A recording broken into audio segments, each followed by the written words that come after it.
you break into a sweat with even the thought of having company? I'm here to help. After trying just a few of my hosting tips, you'll be more than ready to say, come on over. Today we're talking about winter centerpieces. So you might be thinking, well, why would a winter centerpiece be different from any other centerpiece? And I chose winter because it's a very different look outside and probably in your home. In the spring and summer, and even into the fall, you're dealing with some more vibrant colors like pink and yellow, and maybe even the really vibrant reds, whereas in the winter, you're dealing more with browns and greens, and there are little pops of red, but they don't necessarily take over.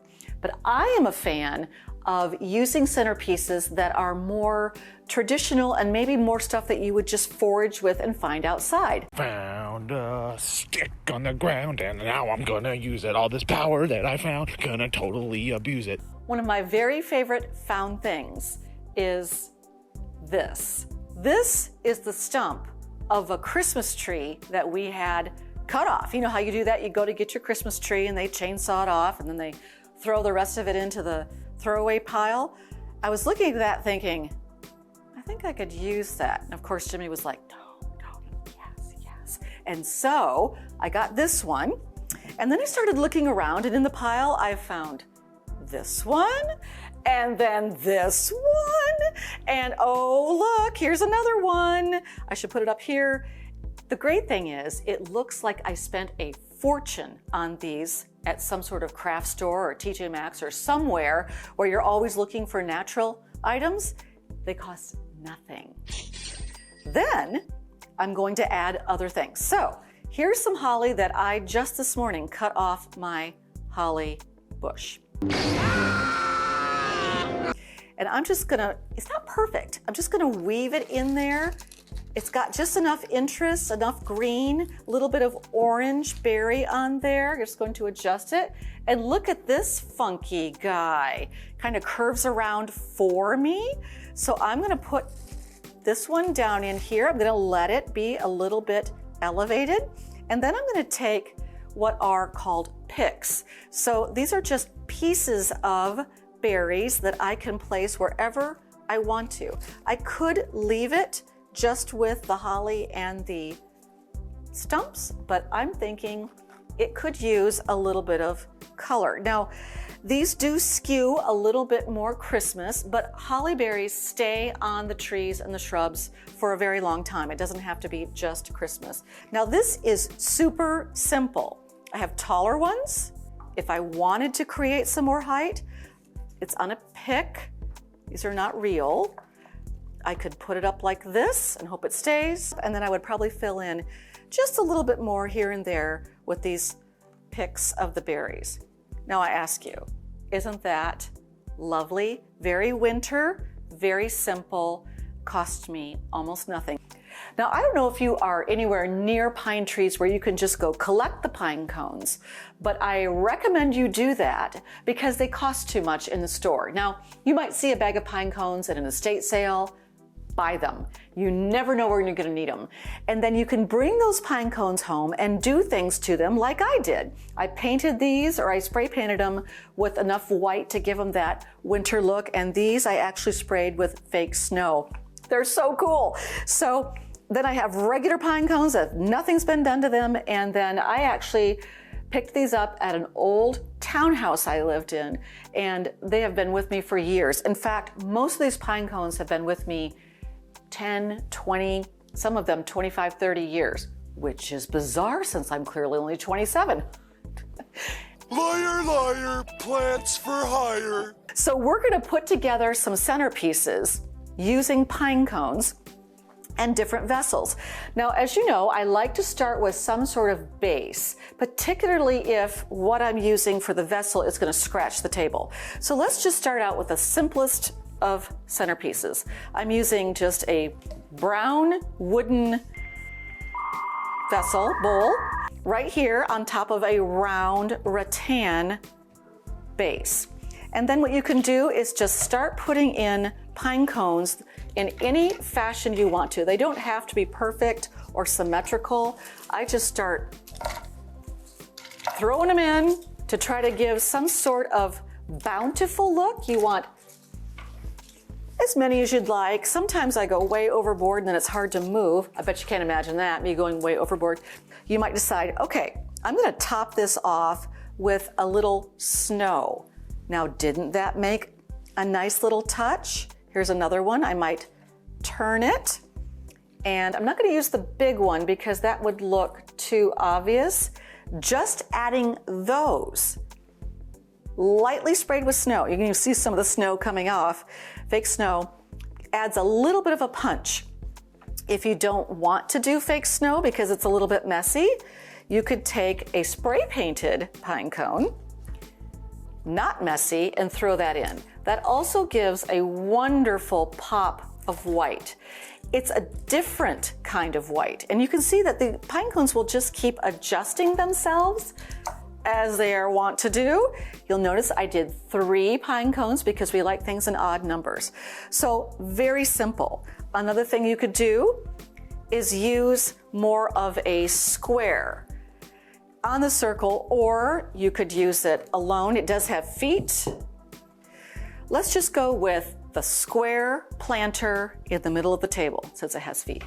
And I'm gonna go with some of the regular pine cones that were more square because here what you want are the skinny ones coming out. So just filling it up. You don't have to be super careful with it. They're pine cones. They've already fallen from the tree and survived that drama. So we'll add a little more height here, maybe some here. Now that is super simple. If you wanted to, you could add one of your smaller snow-covered right on top. This is Jimmy's kind of centerpiece because it barely takes up any room. So that's for a much smaller table than the one we have here. Okay, now we're gonna get a little more dramatic. We are going to bring this guy back and we're gonna use what's called a cloche.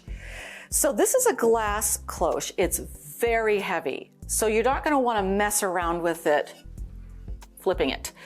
So what you want to do is put whatever you want to be showy in first at the top.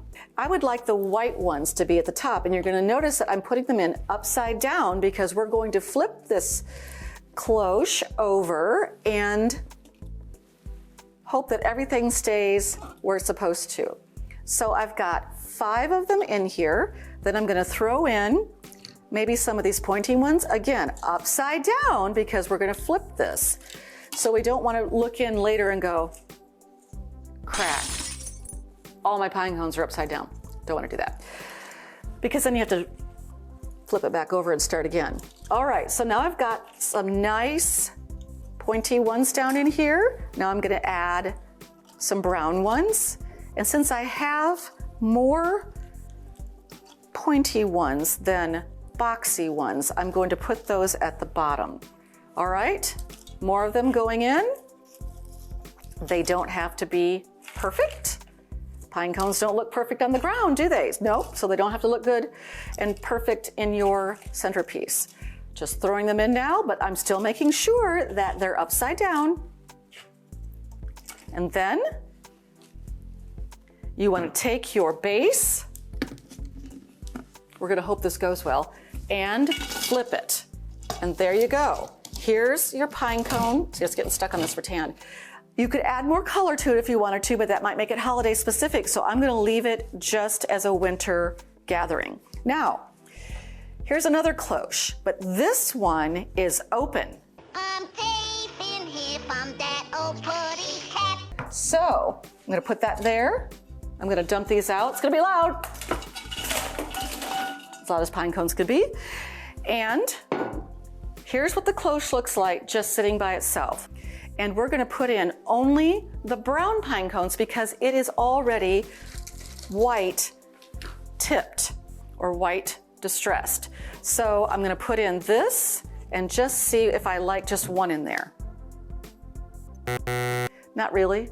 So I'm gonna add some more. And this is just gonna come down over the top. So I do have to be a little more careful about where I'm putting them because I don't wanna break the pine cones. Let's see if we're still good. We are. And it's just like a little forest of pine cone trees in here that are going flying because You know how they are. You know how pine cones are. You just can't boss them around, tell them what to do. All right, I don't have enough of those, so I might just add some of these for fun. A little bit of extra something something going on there. Let's see what that looks like. I like it. Now that I've done that, I can add some more here. Just make it a little more interesting. That's probably too big. I like it. It's kind of fun. It's kind of artsy.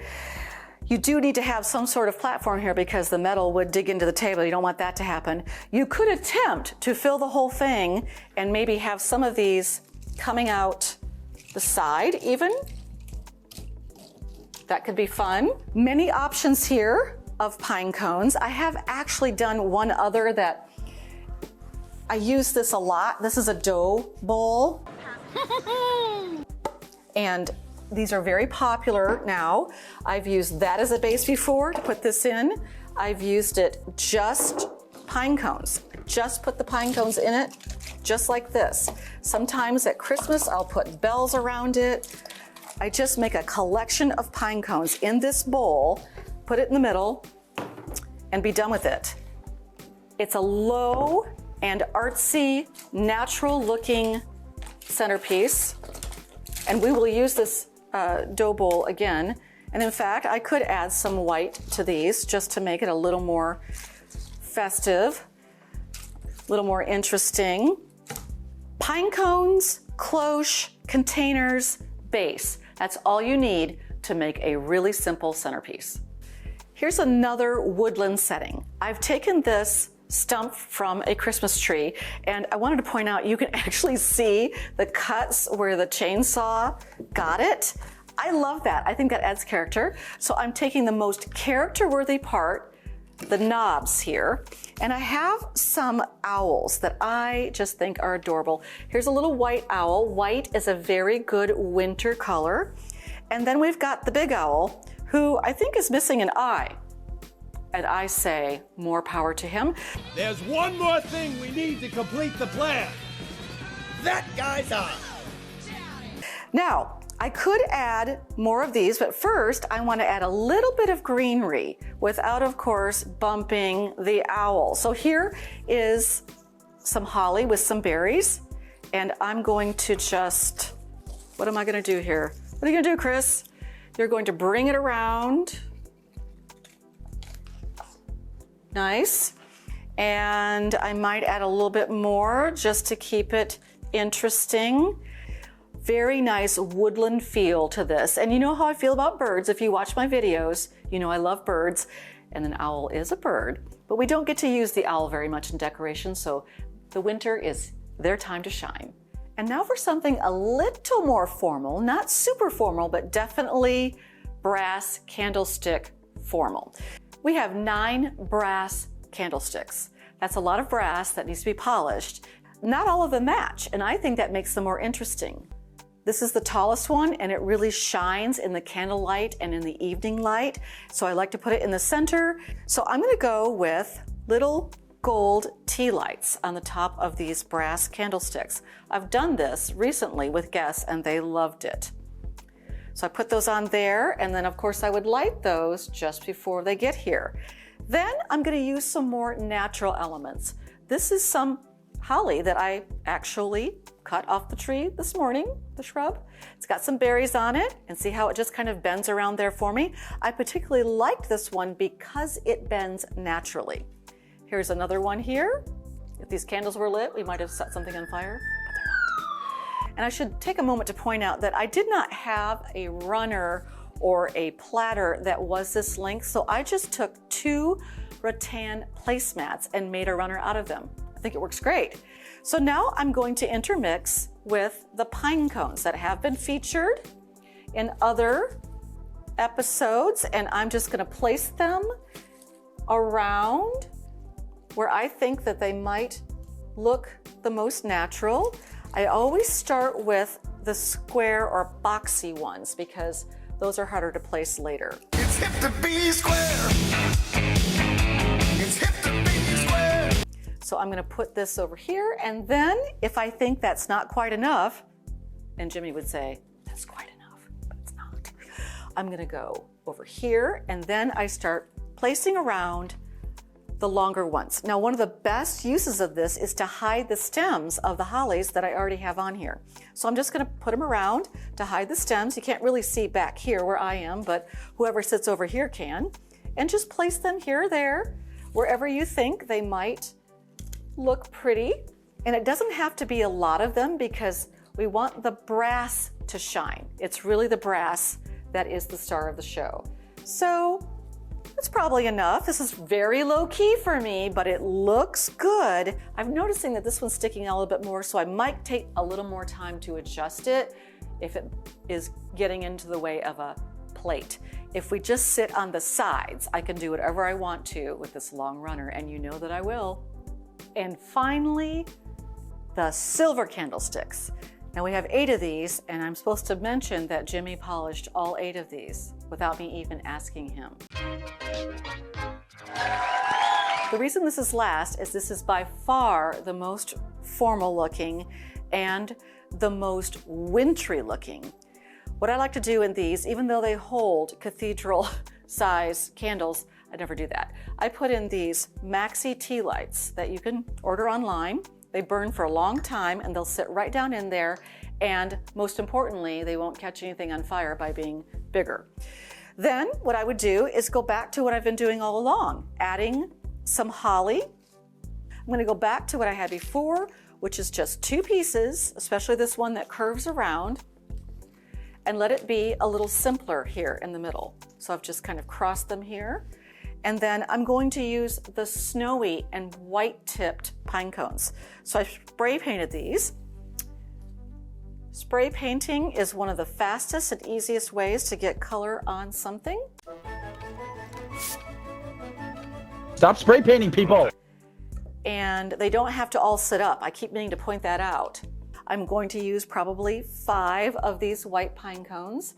And I'm going to use the snowy cones where you're more likely to see them, on the ends, or where someone's sitting back here. Someone's sitting over here. I might put it out here actually. And I'm being a little careful with them because it is sprayed snow on here and it will come off on your clothes and your hands. Then, as a last touch, I'm going to use some of these picks of berries. And I did save them for last. Not easiest to put in there last, but if I change my mind, if I think, no, I really like the white and the green and the silver, it'd be harder to get this out if I put it in first. So I'm going to lay it on top. I can tell right now that I really like this. That's too big. These others are too small. I definitely want the longer ones with the longer stems. I'm going to cross it like I did the holly. And I'm not going to have a whole bunch of it, just enough to make it interesting in the middle of the table. And I do want it to kind of stay out of the way of people's glassware and their silverware. These are easier to use. There we go. It looks great. It's simple, but very festive, very popping with red and white and silver. I just think it's a really beautiful centerpiece for a really beautiful evening. So what I encourage you to do is find some winter elements around your own house, or maybe a friend's house. Maybe someone can let you come over and cut their holly trees. They can let you cut their holly branches with berries. They can let you cut magnolia or anything that you would like to use on your table in the winter, something you don't have in your own yard. And you can make, for very little money, a beautiful centerpiece. And that way, when your company comes to dinner, they will feel special. And isn't that what it's all about? That's it. Okay, I had him sitting perfectly. What the heck? Oh, here, I did it. Okay, that's what I did. All right. Still interesting. Okay. I've now turned the trunk around because didn't want to sit on it. No actual owls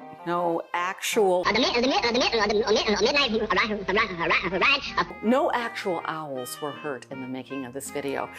Come on over. Now go make someone feel special today.